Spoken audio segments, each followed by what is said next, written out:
Hi, my name is Zalman Ainsworth. Thanks for tuning in for another episode of APTV. Today I got Greg Sanderson, who's one of the partners and founding directors of the Speakeasy Group. Speakeasy Group have 7 venues across Melbourne and Sydney, Eau de Vie, Nick and Nora, and many other awesome venues. Definitely leading the industry as far as what bars are looking like today, each with a different theme and concept. Greg's going to talk to us what it's like running a bar, what the financials are behind running a bar, and the hard work that goes into making these bars successful.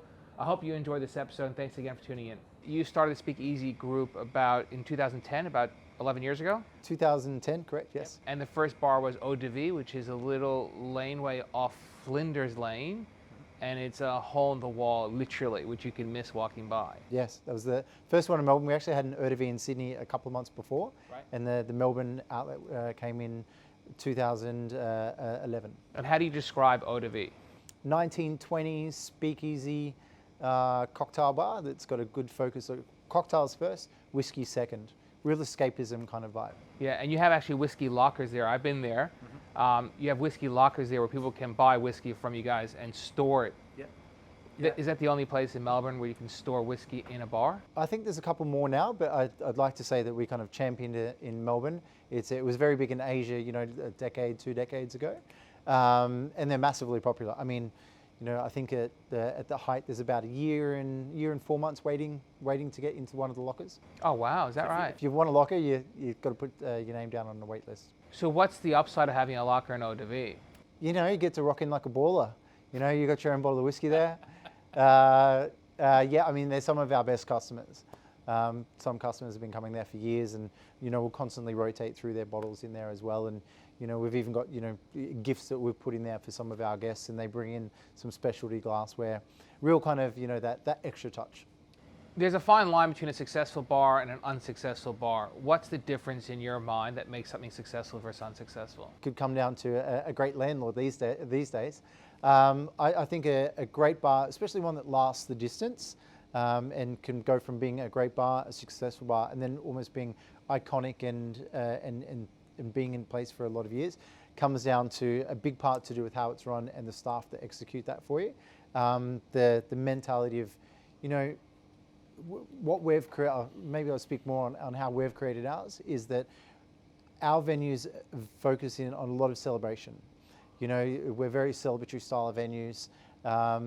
Everyone's always going to have that birthday, that special occasion where they want to go out, and that's where we kind of try to fit in with creating some real special moments, because these days we see Netflix as one of our main competitors, not other bars and restaurants in the area. What was the biggest change in the hospitality and the bar scene in relation to social media that you've experienced? We are called the Speakeasy Group. We're hard to find. We don't spend money on advertising or billboards or anything like that. So for the last decade, we have relied on social media to kind of had that almost the guerrilla marketing. Word of mouth. People who know us and like us will tag in their friends. So social media has been really popular for us. It's worked really well. Any particular social media platform? We started out on Facebook and did Facebook quite heavily. What year is this? 2010, 2011. Wow. And we didn't spend any money on marketing, but what we did, we spent a lot of money on photography, drinks photography. And even now, I think, was it Time Out New York a couple of years ago, had 3 of our cocktails in the top 10 most Instagrammable cocktails in the world.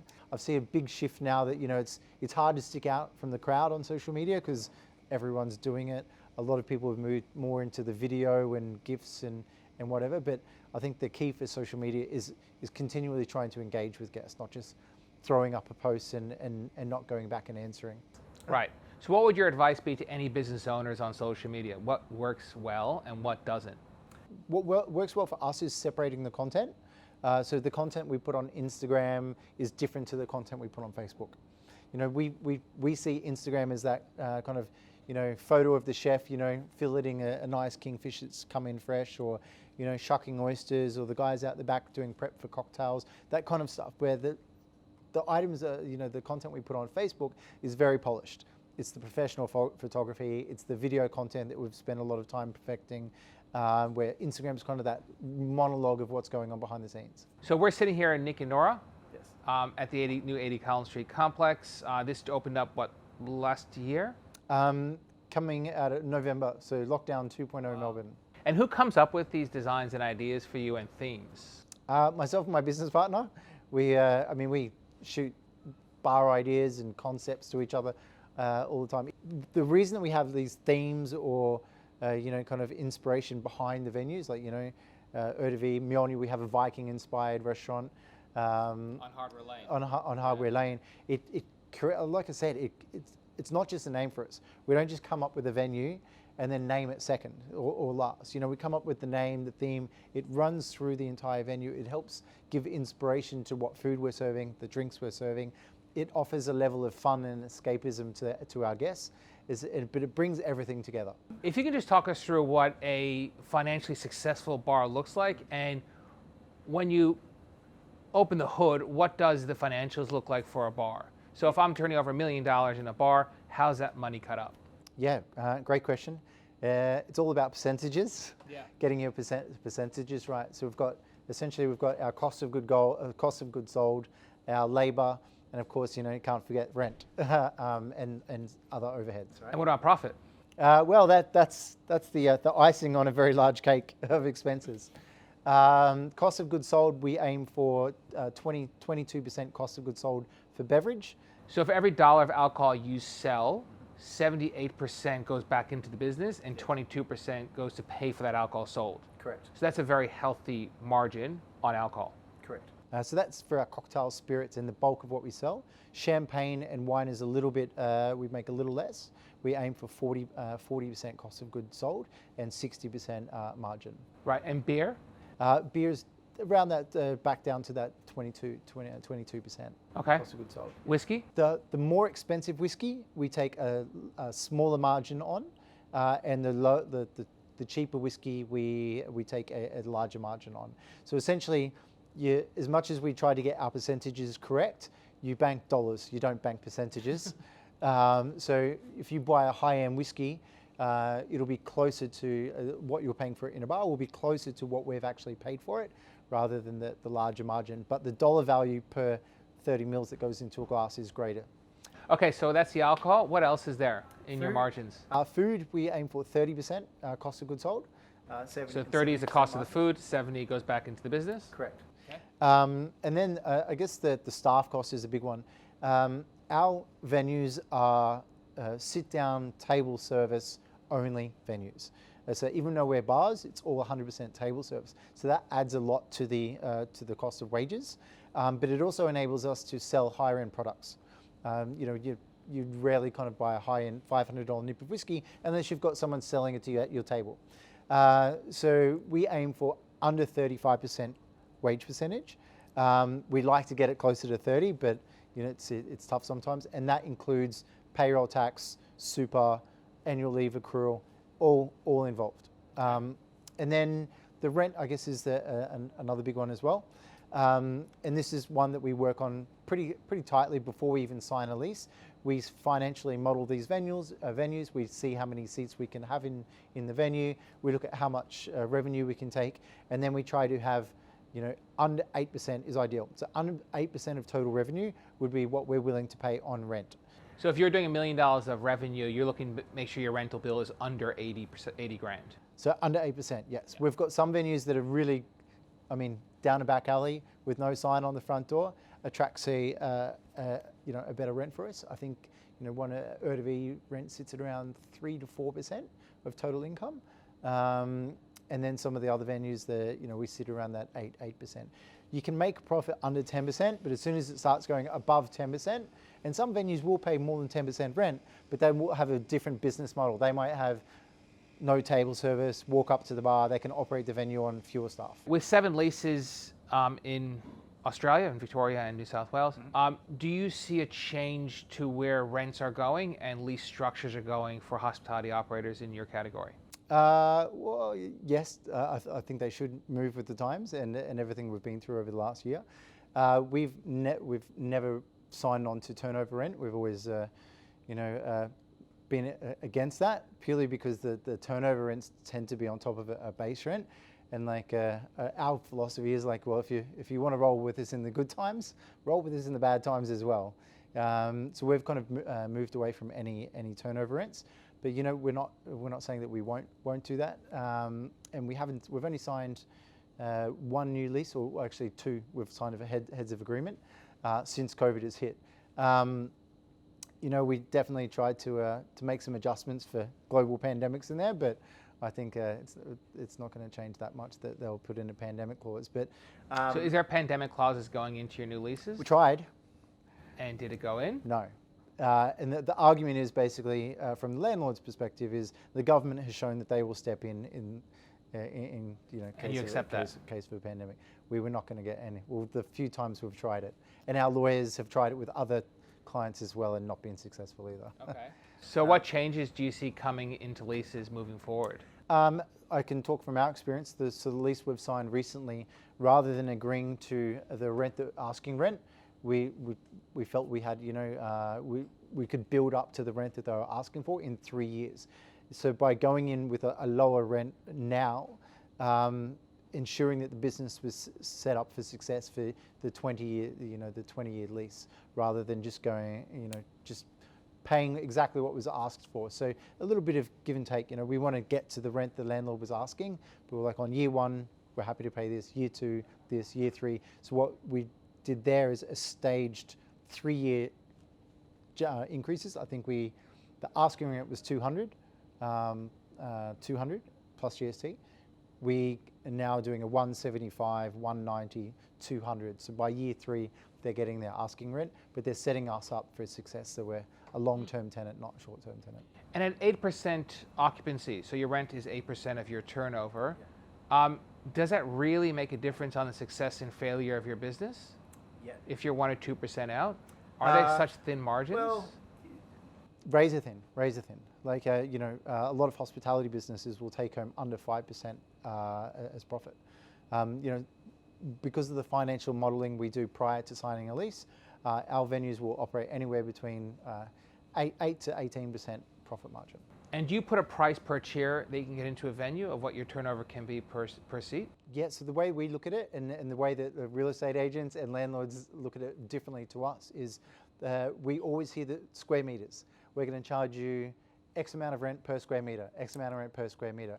Doesn't mean anything to us. What's important to us is the capacity of the venue and the liquor license. So if you've got a venue that can fit 50 people in and needs to shut at 10 o'clock at night, it's not worth much to us. That same venue, that same asking rent, I can fit 200 people in and it's licensed to 3 a.m. in the morning, different story. So what's important to us is how many seats we can fit in the venue, how long we can have someone sitting there. That's what's important to us. So how do you equate the value of a seat and the hours? So a 1 a.m. liquor license with 100 seats in it, what's that worth to you? So we break it up to each day of the week. Obviously on a Monday, you're not going to be as full as a Friday. Yeah. We'll look at our capacity levels. So we'll say on a Monday, we might be at 50% capacity for 75% of the night. On a Friday night, we might be at 100% capacity for X amount of hours.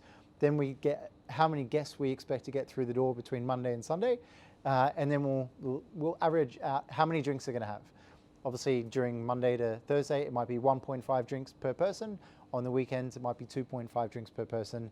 Then we break it down into categories: cocktails, wines, spirits, average cost per head, how many percentage of people are going to be eating food, everything like that. So it's what we do is quite a detailed forecasting before signing a lease. So by the time we get to signing a lease, we're comfortable that we can recoup our investment, we can keep the doors open, and we have a profitable business. It's quite the science on how it works. If anyone's watching that wants that forecast, happy to email it out. I'll have it. We've shared it to, I'll give it to you, yeah. We've shared it to the bar industry before, and we'll share it again. Good on you. We love sharing the information. So, yeah. And from that, we also get a forecast of how many bottles of vodka we expect to sell, how many bottles of rum, tequila, wine. So then we can go to our suppliers and give them accurate forecasts on, on product, so we can get some support. How accurate are your forecasts? Pre-COVID, pretty good. What's pretty good mean? Within a couple of percent, yeah. So makes it much easier to run a business that way. And for here, the venue we're sitting in now, we actually did 3 forecasts. I did a forecast on what revenue we needed to see in the door per week to essentially get our rent to 10%. and then I did a forecast of, what if we could do really well, and then we were running at pretty full steam capacity. And I can tell you, even though with restrictions and everything we've seen in the last year, we were exceeding our lowest forecast. And then switching the conversation on to liquor licenses, is that the landlord's responsibility to get your liquor license, or do you guys take the responsibility to get the liquor license? And how do you know how long you're going to get it for? So the liquor license it has to be applied for by the tenant. It can't be applied for, or generally in large buildings, you can do a lot of the pre-work. So 80 Collins, where we are now, the developer did the pre-work for us to be able to apply for a general on-premise license. Is that by getting the permits for you? It's by putting in management plans. So a management plan about nearby transport, emergency stuff and items like that. And that has to go through council. Liquor licensing, especially in Melbourne, tend to be pretty fast in responding, and they tend to be amazing. If you need to go through council, that's what slows things down. And to get the general licenses, you need council approval first, then go through liquor licensing. So you can get a restaurant license without going through council in Melbourne or Melbourne CBD. So you want to avoid council or get the developer to do the council work, and you just jump in and do the liquor licensing work. So the difference between a general license and a restaurant license, restaurants, you need to sell more food? You need to sell food as long as you're open. Right. So you can't shut the kitchen at 10 o'clock and continue to only serve alcohol to 1. And a general license, you can have no kitchen and literally just sell drinks. Correct. And those are far more profitable because the cost of labor is less with serving alcohol than serving food.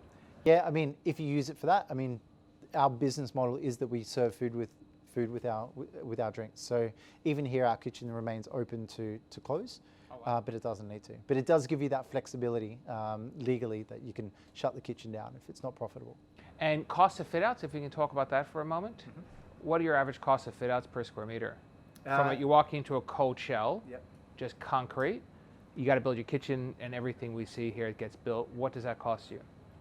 Look, when we do our fit out, we break it up into not per square meters. We break it up into the bar. If there's any features like, the champagne fridges you see when you come in and so forth. So I think we're sitting at around 400, including the entrance here, 400 square meters, and the pure fit out here was around 1.5 million. So you own and manage some of the most successful bars and bars in Melbourne and Sydney. Any advice you'd have to anybody watching this of how to replicate the success you're enjoying? Be prepared for the big hours, the long hours, and the hard grind. It's you say that now, but nobody knew who we were when we were operating one great venue or even two great venues. And people look at it as there's no such thing as overnight success. It's a long, hard time. Like I moved to Melbourne 15 years ago, and I was $3,000. Well, I had a credit card, $3,000 in debt, and worked 2 jobs to save up enough money to buy our first venue. And that was, it took a couple of years to pay off. Then we reinvested and grown. Our growth in the last couple of years has definitely accelerated, and we're looking at some more growth in the next couple of years. But it's hard. It's like, at the moment I'm getting up at 6 o'clock in the morning, and I've still got my laptop in hand at 10 o'clock at night. But if it's something you love, it tends to not feel like work all the time. So if you're going to get into the hospitality industry, especially multiple venues, you have to love it. Otherwise, it will feel like a drain on your life. If you had to start all over again, knowing what you know now, what would you do differently? I would just like go back and remind myself how rewarding it is. So it is hard work, but it's super rewarding. This is a great industry. Melbourne's a fantastic city to be doing it in. Not only do the people in the hospitality industry love the hospitality industry, but Melbourneites, love hospitality. We're big into our cafes, our restaurant culture. So you get this huge amount of appreciation from your guests. So it is very rewarding. So just any time that there's been heaps of hard work, I would go back and remind myself how rewarding it is.